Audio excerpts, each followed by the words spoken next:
You may not invent new theories or laws, but you can definitely innovate new ways of experimenting. This video making series is for teachers who are constantly experimenting with new ways of learning science through activities. Creating effective videos of these activities designed by you for your own students can really prove as a valuable teaching aid in the long run. You can share your own work with your colleagues, students, as well as larger community. Time thus saved in repeatedly performing the activity can be utilized for more interaction with students in the classroom or online sessions.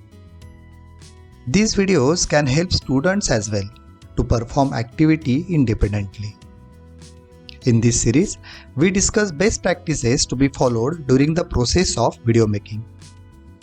Ultimate goal is to benefit students so that concept is well understood. As a science explorer, I have designed many activities. These activities connect textbook science with everyday things. Key areas covered so far include mechanics, electromagnetism, optics, and heat. Though these areas are mostly related to physics, I feel that the best practices discussed in the series are applicable for chemistry and biology as well. I use these videos in teacher workshops as well as during interaction with students.